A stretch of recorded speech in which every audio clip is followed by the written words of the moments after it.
সড়কপথে কিশোরগঞ্জের উদ্দেশ্যে রওনা হয়েছেন প্রধানমন্ত্রী তারেক রহমান। প্রধানমন্ত্রী হওয়ার পর প্রথমবার দিনব্যাপী সরকারি সফরে যুক্ত হবেন একাধিক কর্মসূচিতে। ফ্যামিলি কার্ডের আনুষ্ঠানিক উদ্বোধন সহ অংশ নেবেন বিভিন্ন উন্নয়ন কাজে। সকালে গুলশানের বাসভবন থেকে যাত্রা করেন সরকার প্রধান। বেলা 11:30টায় পাকুন্দিয়া উপজেলার মির্জাপুর চেয়ারম্যান বাড়ি ঘাট এলাকায় পুরাতন ব্রহ্মপুত্র নদে মাছের পোনা অবমুক্ত ও বিতরণ করবেন। এরপর 12:30টায় কটিয়াদী উপজেলায় কার্প হ্যাচারি কমপ্লেক্স পরিদর্শন শেষে দুপুর 1টার দিকে কটিয়াদীর আচমিতা জর্জ ইনস্টিটিউশন মাঠে আয়োজিত জাতীয় মৎস্যপক্ষ 2026-এর উদ্বোধন ও পুরস্কার বিতরণ অনুষ্ঠানে যোগ দেবেন প্রধানমন্ত্রী। বিকেল 4টায় জেলা শহরের পুরাতন স্টেডিয়ামে ফ্যামিলি কার্ড বিতরণ সহ বিভিন্ন অনুদান প্রদান করবেন। সন্ধ্যায় ঢাকা ফিরে আসার কথা রয়েছে প্রধানমন্ত্রীর। এ বিষয়ে আরও জানাতে যুক্ত হচ্ছেন সহকর্মী আনোয়ার হোসেন।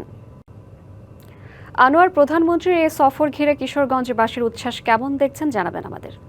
শ্রাবন্তী, উৎসাহ উদ্দীপনা নিঃসন্দেহে রয়েছে কিশোরগঞ্জবাসীর, যেটি আপনি বলছিলেন খবরেই। তো সেই জায়গা থেকে আজকে একদিনের সফরে অনেকগুলো কর্মসূচি তার রয়েছে যদি বলি প্রধানমন্ত্রী। তো সেই জায়গা থেকে মূল যে প্রোগ্রাম অর্থাৎ যে অনুষ্ঠান সেটি হচ্ছে যে জাতীয় মৎস্য পক্ষ যে 2026-এর যে উদ্বোধন সেটি আসলে মূলত, আর যেটি তিনি করবেন যেখানে সেইখানে আমরা আছি আসলে কটিয়াদী উপজেলা, এটি কিশোরগঞ্জের এই আচমিতা ইউনিয়ন, অর্থাৎ এখানে যে জর্জ ইনস্টিটিউশন আছে একটি প্রতিষ্ঠান, সেই প্রতিষ্ঠানের মাঠেই মূলত এই আয়োজনটি করা হয়েছে। আর যেটি আপনি বলছিলেন যে এরই মধ্যে প্রধানমন্ত্রী রওনা করেছেন তার বাসভবন থেকে, গুলশানের বাসভবন থেকে তিনি রওনা করেছে।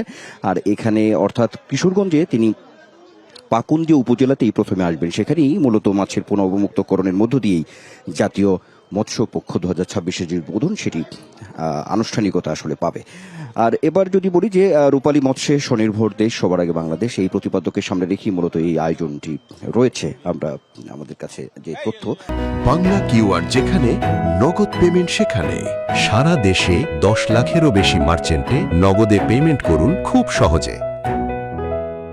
সেই জায়গা থেকে অর্থাৎ মৎস্য খাতের যে উৎপাদন, সেই সঙ্গে গবেষণা, প্রযুক্তি সম্প্রসারণ, এই বিষয়গুলো আসলে মূলত জায়গা পাবে। 2 সপ্তাহব্যাপী এই মৎস্যপক্ষ যে উদযাপন সেটি আসলে পালিত হবে। আর এইখানে যে আনুষ্ঠানিকতা যে রয়েছে, যেটি মূলত এই পুরস্কার বিতরণ থেকে শুরু করে, এখানে যদি একটু তথ্যের জায়গা থেকে বলি তাহলে বলতে হবে যে প্রধানমন্ত্রীর হাত থেকে এখানে 13টি ক্যাটাগরিতে 14 ব্যক্তি ও প্রতিষ্ঠানকে মূলত মৎস্য খাতে যে অবদানের জন্য, বিশেষ অবদানের জন্য পুরস্কার ভূষিত করা হয়েছে। অর্থাৎ জাতীয় যদি মৎস্য পদক প্রদান করা হবে এই অনুষ্ঠানে, অর্থাৎ আচমিতা জর্জ ইনস্টিটিউশনেই মূলত এই অনুষ্ঠানটি রয়েছে। তো তার জন্য অপেক্ষা, উৎসাহ উদ্দীপনা আছে মানুষের মধ্যে। এই ছাড়াও প্রধানমন্ত্রীর এই উপলক্ষে নিশ্চয়ই এই অঞ্চলে যে উন্নয়নের যে বিষয়গুলো রয়েছে, যে বিভিন্ন দাবি দেওয়া রয়েছে, সেই বিষয়গুলো নেতৃবৃন্দের কাছ থেকে এখানে উত্থাপিত হবে। সেই বিষয়গুলো একটা আলোচনার জায়গা তৈরি হবে, সেটি বলাই যায়।